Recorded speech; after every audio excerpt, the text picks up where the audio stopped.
જય શ્રી કૃષ્ણ મારા વાલા વિદ્યાર્થીઓ, આપણે છેલ્લે એક સરસ મજાનું ચેપ્ટર પૂરું કર્યું છે. આશા રાખું છું કે આ ચેપ્ટરના જે કંઈ પ્રમેયો છે તે તમને સરસ મજાના મોઢે આવડી ગયા હશે. આવડી ગયા છે? ચાર જ પ્રમેય હતા, બહુ જાજા નતો કંઈ. ચાર યાદ રાખવાના તમારા માટે તો આમ ડાબા હાથનું કામ, જેમ મારા માટે પણ ડાબા હાથનું કામ છે ને, તમારા માટે ડાબા હાથનું કામ છે. મારા માટે કેમ ડાબા હાથનું કામ? હું તો ડાબોડી જ છું. તો હવે આપણે આ વિડિયોમાં આજે નવું પ્રકરણ આપણે સ્ટાર્ટ કરવું છે. આ નવું પ્રકરણ જે તમને દેખાતું હશે કયું છે, આ નવું પ્રકરણ કયું છે એ આપણે ખ્યાલ આવી ગયો છે. 10મું પ્રકરણ છે જેનું નામ છે વર્તુળ. આ વર્તુળથી આપણે બહુ ફેમિલિયર છીએ, છે ને ફેમિલિયર બહુ જ. કારણ કે 9મા ધોરણમાં એવું સરસ મજાનું આપણે વર્તુળ શીખી ગયા છીએ કે વાત જવા દઈએ. શીખી ગયા છો 9મા ધોરણમાં વર્તુળ, ત્યારે તમને સરસ મજાની સૂચનાઓ આપેલી હતી, એકદમ સરસ મજાની સૂચનાઓ કે આ ચેપ્ટર તમારે 10મા ધોરણમાં એઝ ઇટ ઇઝ આવવાનું છે. એટલે 9મા ધોરણનું જે કંઈ છે તે યાદ રાખવાનું છે ફરજિયાતમાં, કારણ કે ઈ જ મેઈન થિયરી છે. અહીંયા આપણે 10મા ધોરણની મેઈન થિયરી કઈ? 9મું ધોરણ, 9મા ધોરણનું વર્તુળ એટલે આપણા માટે મેઈન થિયરી થશે, રાઈટ? એટલે આ વસ્તુ તો બધાને ખ્યાલ આવી ગયો છે.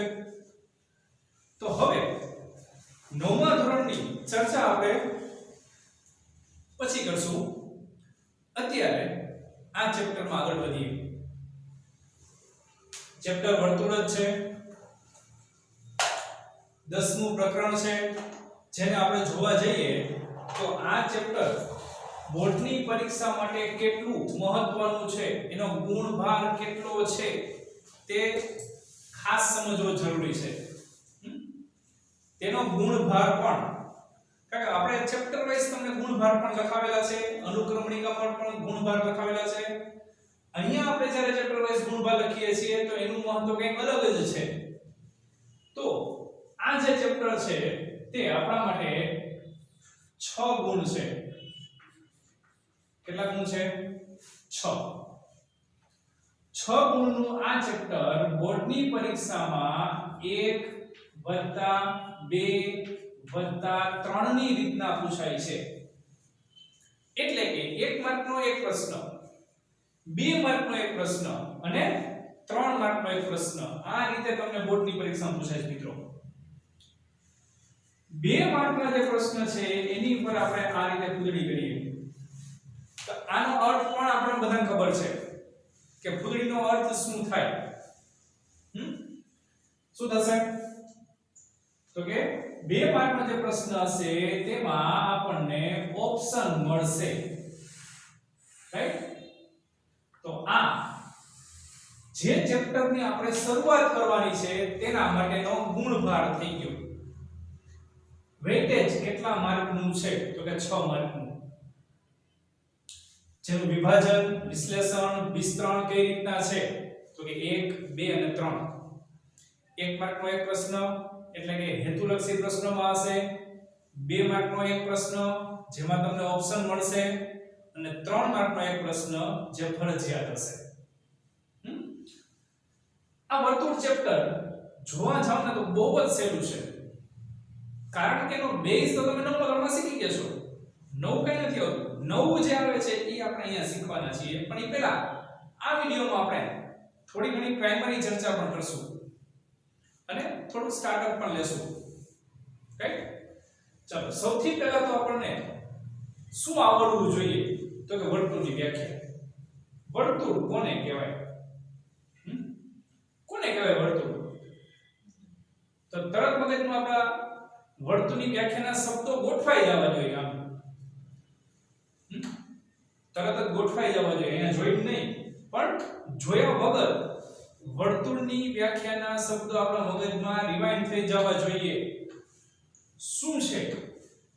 સમતલના કોઈ નિશ્ચિત બિંદુથી, કોઈ એક સમતલ, સમતલ આપણને ખ્યાલ છે કોઈ એક સપાટી જેને આપણે કહી શકો સમતલના કોઈ નિશ્ચિત બિંદુથી સમાન અથવા અચળ અથવા ધન અંતર કોઈ પણ શબ્દ તમે વાપરી શકો છો તો નિશ્ચિત બિંદુથી સમાન અથવા અચળ અથવા ધન અંતરે આવેલા બિંદુઓના સમૂહને વર્તુળ કહે છે આ ખાસ અગત્યનું વર્તુળ કોને કહેવાય એની વ્યાખ્યા છે સમતલના કોઈ નિશ્ચિત બિંદુ લ્યો છો ધારો કે બોર્ડ એક સમતલ છે તો બોર્ડ છે એની અંદર અસંખ્ય બિંદુઓ આવેલા છે આ અસંખ્ય બિંદુઓમાંથી આપણે એક બિંદુને નિશ્ચિત કરવાનું છે કે આ બિંદુ એમ હવે તો કે આ બિંદુથી સમાન અંતરે આવેલા ઘણા બધા બિંદુઓ હશે આ બિંદુથી સમાન અંતરે આવેલા ઘણા બધા બિંદુઓ હશે બધા બિંદુઓને ભેગા કરવાના અને ભેગા કરો એટલે એક સમૂહ બને છે ઈ સમૂહ એટલે થશે વર્તુળ રેખાંકિત આકૃતિ દોરશો એટલે શું થશે ઈ વર્તુળ થઈ ગયું હશે આકૃતિ દોરવાની ભૌમિતિક આકૃતિ જોવો એટલે શું થઈ ગયું વર્તુળ થઈ ગયું હોય તો આ વર્તુળની સર્વમાન્ય વ્યાખ્યા છે બધાને ખ્યાલ છે આ વ્યાખ્યા તો વર્તુળ કોને કહેવાય ફરીથી સમતલના કોઈ નિશ્ચિત બિંદુથી સમાન અંતરે આવેલા બિંદુઓના સમૂહને વર્તુળ કહે છે હવે આ નિશ્ચિત બિંદુ ને આગળ જતા શું કહે છે તો કે વર્તુળનું કેન્દ્ર કહેવાય જે નિશ્ચિત બિંદુ છે અને જે સમાન અંતર છે તે એની ત્રિજ્યા થઈ ગઈ એ બે વ્યાખ્યા નથી સમજણ છે જેમ ત્રિકોણ માટે જરૂરી ત્રણ અસમરેખ બિંદુઓથી બનતા રેખાખંડો છે ત્રિકોણ માટે જરૂરી શું છે તો કે ત્રણ અસમરેખ બિંદુઓ હોવા જોઈએ એનાથી બનતા ત્રણ રેખાખંડો એનાથી બનતી બંધાકૃતિને આપણે ત્રિકોણ કીધું છે તો તેમ વર્તુળ માટે શું જરૂરી છે ચાલો વર્તુળ દોરવું છે કેમ દોરો તો પરિકર હાથમાં લેશો અને તમે કેન્દ્ર રાખશો ને ઈ વર્તુળનું કેન્દ્ર થઈ ગયું યોગ્ય માપની ત્રિજ્યા લેશો અને પછી પરિકરને જ્યારે ફેરવશો અને જે ભૌમિતિક આકૃતિ બને એને વર્તુળ કીધું છે દોરવા માટે આ સમજણ છે આ વ્યાખ્યા થઈ જ્યારે પ્રેક્ટિકલ કરવું હોય તો વર્તુળ દોરવો છે તો કેમ દોરો તો એના માટે બે વસ્તુ જરૂરી બે અંગો જરૂરી એક કેન્દ્ર અને બીજું ત્રિજ્યા તો કેન્દ્ર કોને કહેવાય છે તો કે નિશ્ચિત બિંદુ એટલે વર્તુળનું કેન્દ્ર થઈ ગયું અને સમાન અંતર એટલે થઈ ગયું વર્તુળની ત્રિજ્યા આ વાત થઈ અહીંયા આપણે વર્તુળની ખાલી વ્યાખ્યાની વાત થઈ છે આ પરિચય ગયો તો પરિચય વર્તુળ નો થયો તો શું વસ્તુ થઈ અહીં તમને એક સામે આકૃતિ દોરેલી છે આ બોક્સ જે દોરેલું છે એને આપણે સમતલ કહી શકો છો એ આખું સમતલ થયું P બિંદુ જેને તમે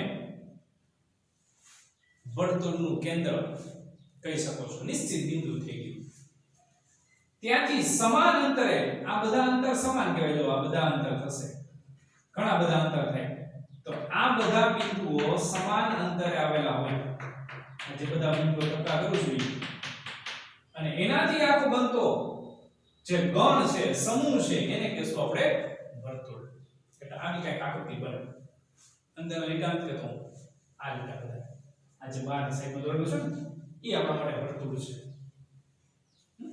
એટલે વર્તુળ ઈ અસંખ્ય બિંદુઓનો સમૂહ છે એક બે બિંદુથી ન બને બધી વર્તુળ અસંખ્ય બિંદુઓનો સમૂહ એટલે થાય છે વર્તુળ એટલે આ આકૃતિ આ પ્રમાણે થાય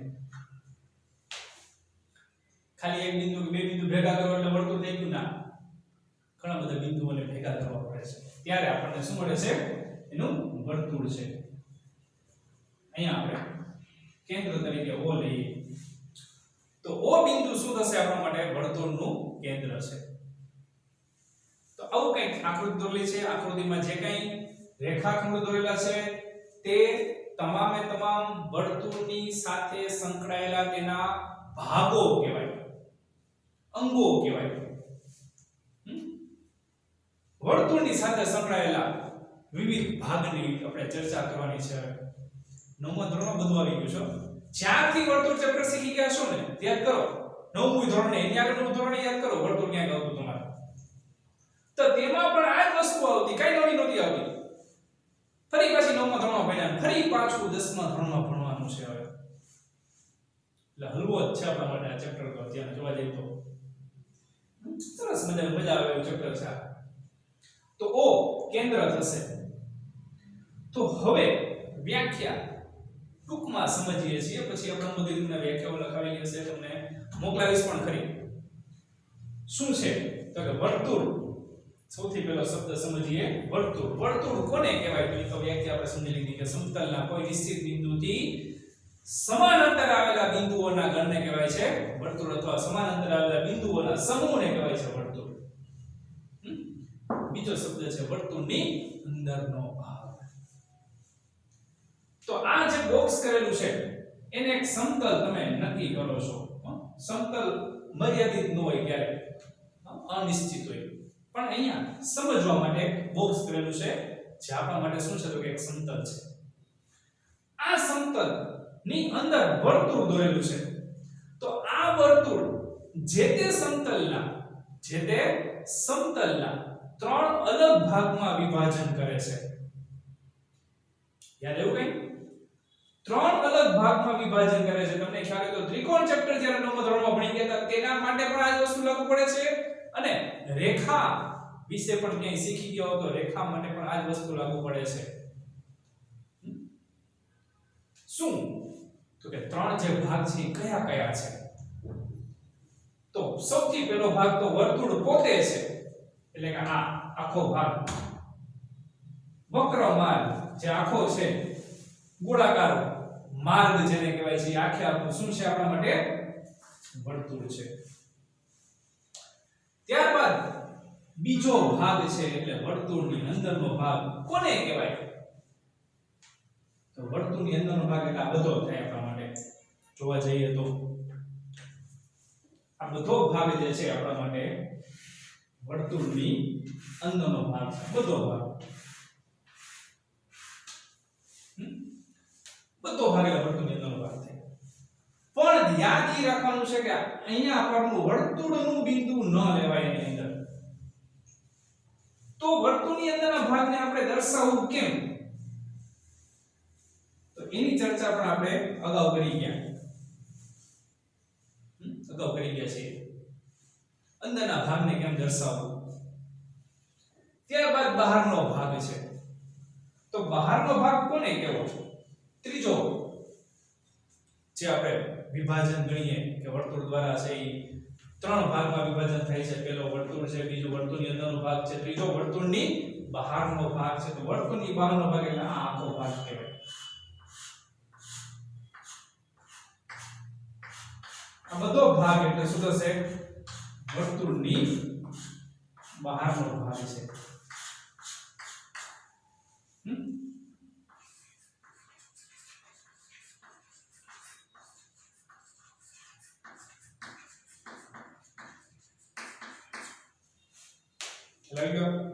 અહીંયા જે ભાગ હતો તે આપણે અંદરનો ભાગ કહી શકાય છે.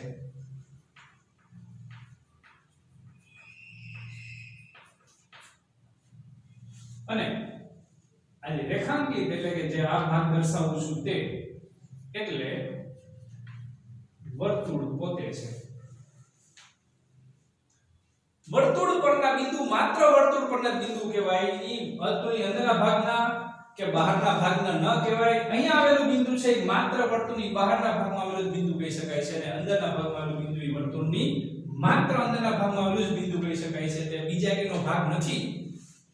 દરેક એકબીજાથી સેપરેટ છે, અલગ છે. તો આ ત્રણ વસ્તુ કહો પડી હશે બધાને: વર્તુળ, વર્તુળની અંદરનો ભાગ અને વર્તુળની બહારનો ભાગ. અને અલગ ભાષામાં પણ લખી શકાય છે, તેની જે તમને થિયરી મોકલેલી છે. ત્યારબાદ એક શબ્દ આપણે ત્રિજ્યા. ત્રિજ્યા એટલે શું થાય? તો વ્યાખ્યા તરત આપણા મગજમાં ગોઠવાઈ ગઈ હોય ત્રિજ્યા એટલે શું એમ. તો એને શબ્દોમાં અલગ અલગ રીતના કહી શકાય છે ત્રિજ્યાની વ્યાખ્યાને. વર્તુળના કેન્દ્ર અને વર્તુળ પરના કોઈ બિંદુને જોડતા રેખાખંડને વર્તુળની ત્રિજ્યા કહે છે. આ વર્તુળનું કેન્દ્ર O છે, આ વર્તુળ પરનું બિંદુ છે આપણે જેને કહીએ x. તો OX એ શું થશે આપણા માટે? વર્તુળની ત્રિજ્યા છે. ફરીથી વ્યાખ્યા બોલી જાઉં છું. વર્તુળના કેન્દ્ર અને વર્તુળ પરના કોઈ પણ બિંદુને, કોઈ પણ શબ્દ વાપરું છું, કોઈ પણ બિંદુને જોડતા રેખાખંડને વર્તુળની ત્રિજ્યા કહેવાય છે. બીજા શબ્દોમાં કેવું હોય તો જે રેખાખંડનું એક અંત્ય બિંદુ વર્તુળનું કેન્દ્ર અને બીજું અંત્ય બિંદુ વર્તુળ પરનું બિંદુ હોય તેવા રેખાખંડને પણ વર્તુળની ત્રિજ્યા કહેવાય છે. વર્તુળના કેન્દ્રથી વર્તુળ સુધીના અંતરને પણ વર્તુળની ત્રિજ્યા કહેવાય. અલગ અલગ શબ્દો છે. ત્યારબાદ છે કેન્દ્ર. તો એ તો આપણે જોયું કે કેન્દ્ર ક્યાં હોય તો કે નિશ્ચિત બિંદુ એ શું થશે આપણા માટે? વર્તુળનું કેન્દ્ર થશે. જીવા કોને કહેશું? તો જીવા પણ વર્તુળનો જ એક હિસ્સો છે, એક ભાગ છે. કોને કહેવાય? તો એની વ્યાખ્યા છે. તો અહીંયા જીવા તરીકે આપણે લીધેલું છે આ PQ રેખાખંડ. આ PQ રેખાખંડ ઈ થશે આપણા માટે જીવા. વર્તુળની જીવા છે. તો તેની વ્યાખ્યા શું દેવી? તો કે વર્તુળ પરના કોઈ પણ બે બિંદુને જોડતા રેખાખંડને વર્તુળની જીવા કહેવાય. વર્તુળ પરના કોઈ પણ બે બિંદુને જોડતા રેખાખંડને કહેવાય છે વર્તુળની જીવા. રાઈટ? બીજા શબ્દોમાં કહેવું હોય તો જે રેખાખંડના બંને અંત્ય બિંદુઓ વર્તુળ પર આવેલા હોય તેવા રેખાખંડને પણ કહેવાય છે વર્તુળની જીવા. આ બધા શબ્દો સિમિલર છે, માત્ર શબ્દો અડાવડા લખેલા, બાકી કઈ નથી, અર્થ એકને એક જ છે. ત્યારબાદ વ્યાસ. તો વ્યાસ માટે જોઈએ તો અહીંયા AB રેખાખંડ દોરેલો છે. તો તે પણ વર્તુળ પરના જ બે બિંદુઓ છે. જો તે પણ શું છે આપણા માટે? વર્તુળ પરના બે બિંદુઓને જોડતો રેખાખંડ જ છે. પણ એની ખાસિયત એક ઉમેરાણી. શું?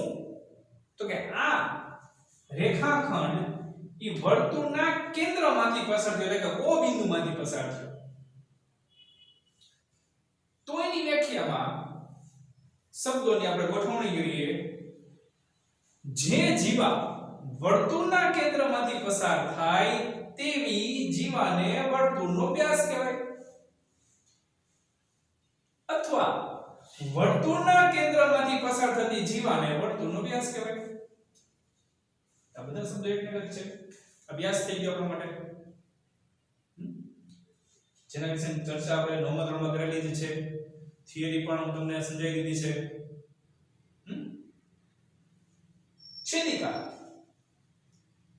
કોને કહેવાય? તો અહીંયા છેદિકા દોરેલી છે આપણે. આ MN રેખા દોરેલી જે છે ને તે છેદિકા છે. M અને N બિંદુ આવેલા છે. છેદિકા શું છે? તો કે વર્તુળને બે ભિન્ન બિંદુઓમાં છેદતી રેખા. બે ભિન્ન બિંદુ બોલું છું. વર્તુળને બે ભિન્ન બિંદુઓમાં છેદતી રેખાને વર્તુળની છેદિકા કહેવાય. બીજા શબ્દોમાં કેવું હોય તો કહી શકો છો તમે કે વર્તુળની કોઈ પણ જીવાને સમાવતી રેખાને, કોઈ પણ જીવાને સમાવતી રેખા, તો આપણે PQ જીવા તરીકે લઈએ. હવે એને સમાવતી રેખા ધારો કે આપણે આ લઈ લ્યો, તો આ પણ છેદિકા થઈ ગઈ.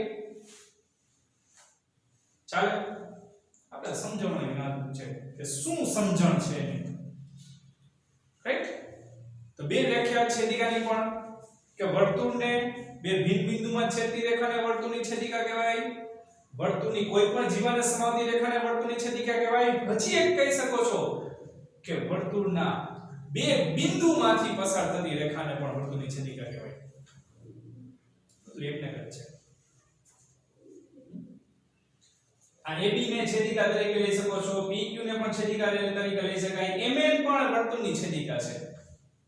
અલગ અલગ છેદિકાઓ થઈ શકે છે. આ છેદિકા છે. આ બધું આપણે શીખી ગયા છીએ. આમાં નવું કાંઈ નથી. વ્યાખ્યા સમતલના કોઈ નિશ્ચિત બિંદુથી સમાન અંતર આવેલા બિંદુઓના સમૂહને વર્તુળ કીધું છે. નિશ્ચિત બિંદુ એટલે વર્તુળનું કેન્દ્ર થાય, અચળ અંતર એટલે વર્તુળની ત્રિજ્યા થાય. આ બધી વસ્તુઓ શીખી ગયા છે.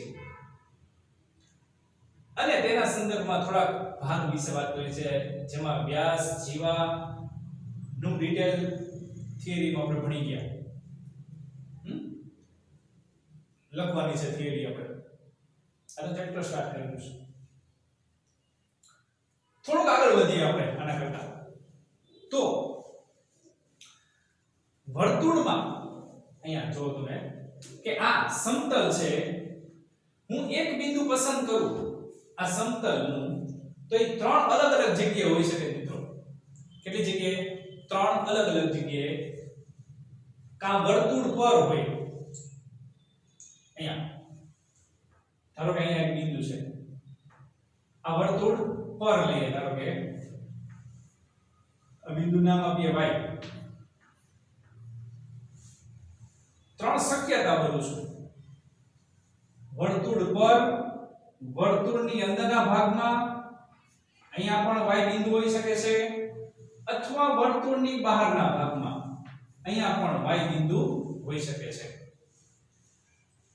વર્તુળ અને બિંદુના સંદર્ભમાં ત્રણ શક્યતાઓ છે.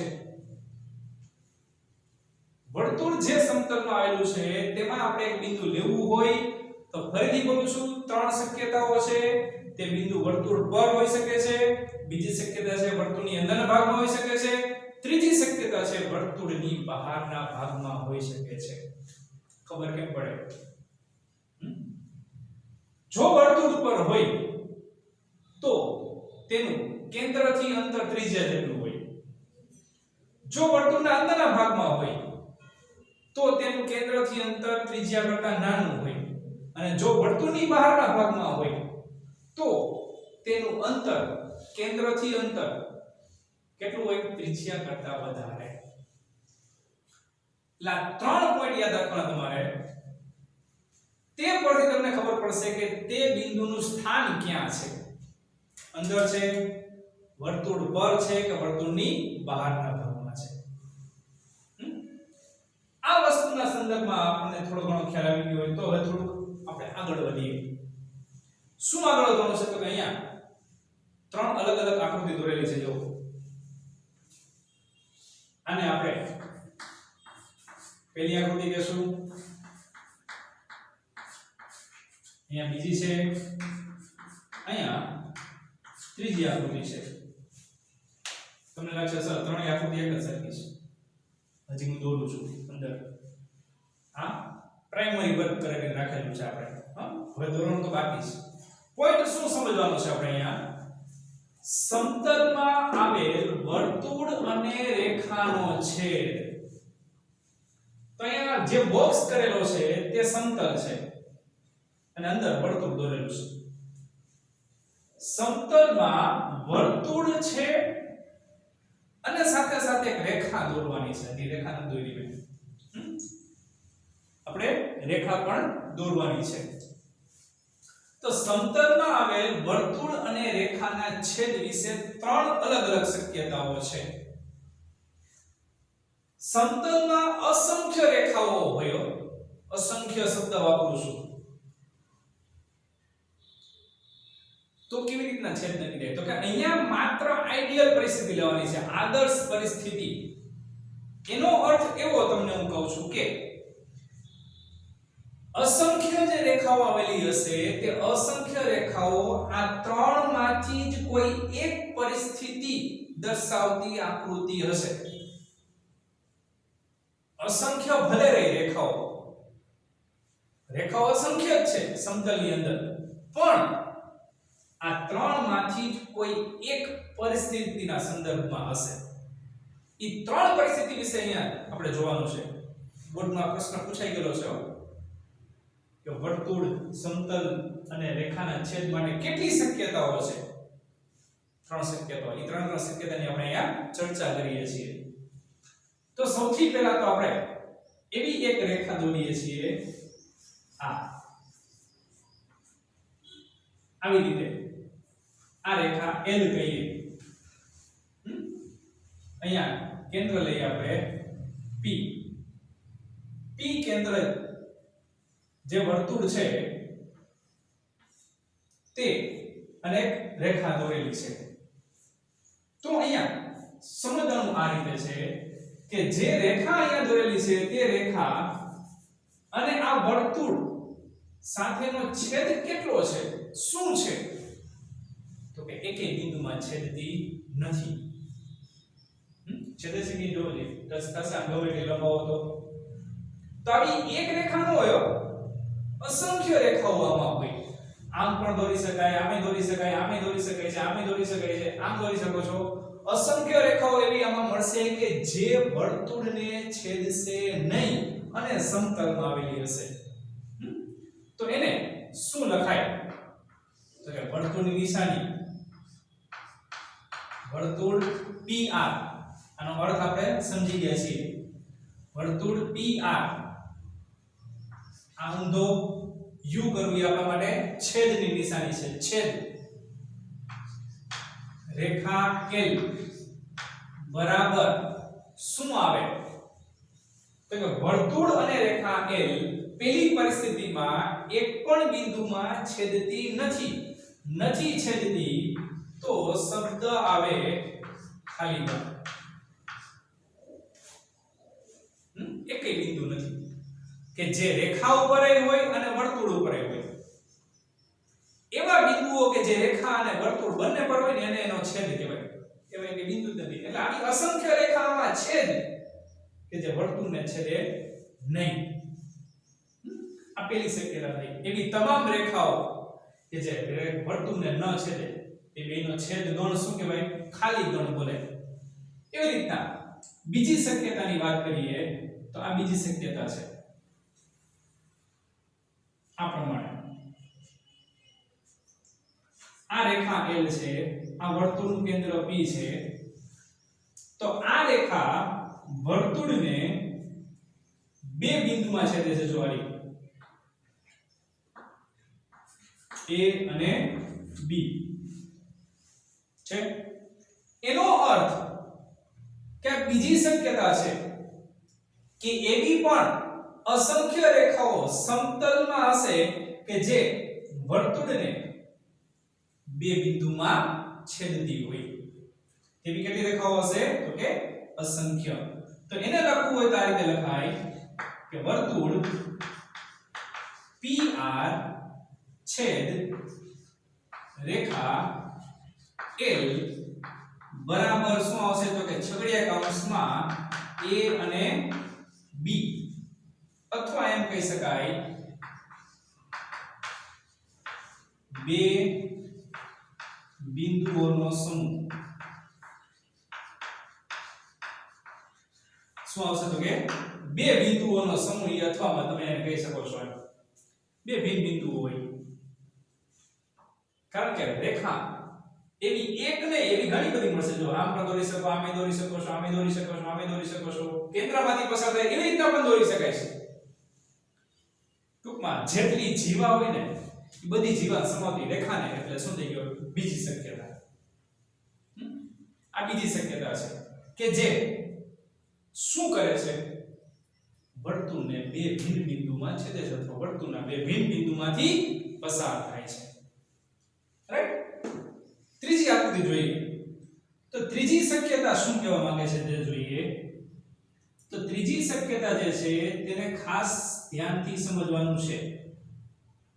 તો આ ત્રીજી શક્યતા છે.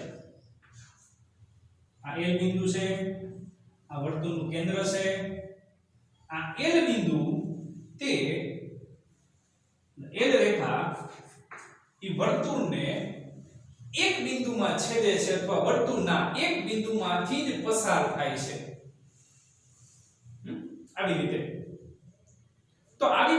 અસંખ્ય રેખા દોરી શકાય, અસંખ્ય શબ્દ વાપરું છું. તો તે બંનેનો છેદગણ શું આવે? તો અહીંયા લખાય કે વર્તુળ PR છેદ રેખા L બરાબર એકાકી ગણ, અથવા શબ્દ કહી શકાય કે એક બિંદુમાં છેદે. આ બે માંથી કંઈ પણ કહી શકો છો તમે. ગણ વિશે ન કહેવું હોય, તો તમે એને એમ પણ કહી શકો છો કે એકાકી ગણ અથવા તો એક બિંદુમાં છેદે. એક બિંદુમાં જો આ તમને ગણ લખેલો હોય તો અહીંયા આમ છગડે કૌંસ કરવો પડે, ને ગણ ન હોય તો ખાલી આ શબ્દમાં પણ લખી શકો છો કે એક બિંદુમાં છેદે.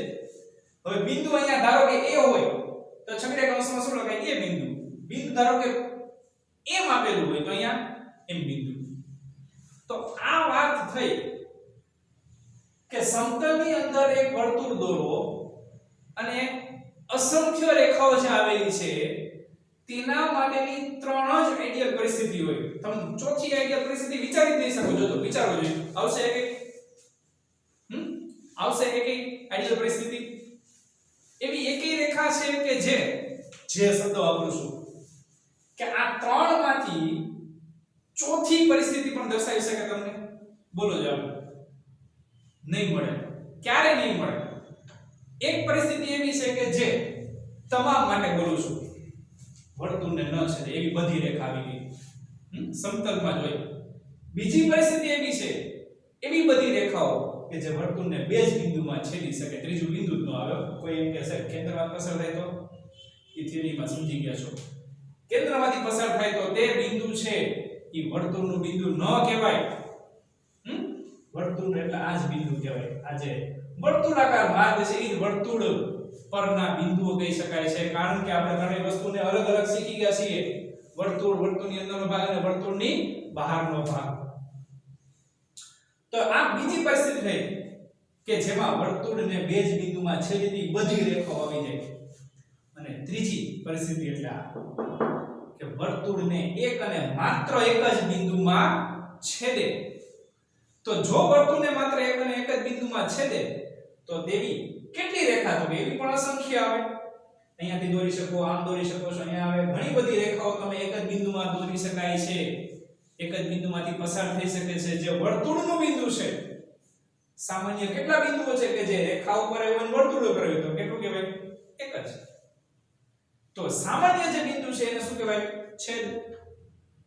તો આ પોઈન્ટ એ બહુ અગત્યનો છે આપણા માટે. અને એમાં પણ આ પરિસ્થિતિ, ત્રીજી પરિસ્થિતિ જે છે તે શું કામ? આ પરિસ્થિતિ આપણા માટે બહુ અગત્યની છે કે એવી રેખાઓ કે જે વર્તુળને એક અને માત્ર એક જ બિંદુમાં છેદે છે, તે પરિસ્થિતિ હવે આપણા માટે અગત્યની થઈ ગઈ છે. આ તો કે આપણા માટે કંઈ કામની નથી છે ખરી ચેપ્ટરમાં, પણ અત્યારે કંઈ કામની નથી. આના વિશે નવો ધર્મ શીખી ગયા છો, જેને છેદિકા કહેવાય. જો આની વર્તુળને બે ભિન્ન બિંદુમાં છેદતી રેખાને શું કીધું? છેદિકા. પણ હવે આ પોઈન્ટ આપણા માટે અગત્યનો થઈ ગયો છે. રાઈટ? સમજાઈ ગયું બધાને? આ અગત્યનો પોઈન્ટ સમજજો. કારણ કે હવે થોડુંક સસ્પેન્સ રાખું છું અહીંયા. અને ચલો આ સમજાઈ ગયું તો એનો સરસ મજાનો એક સ્ક્રીનશોટ પાડી લો બધા.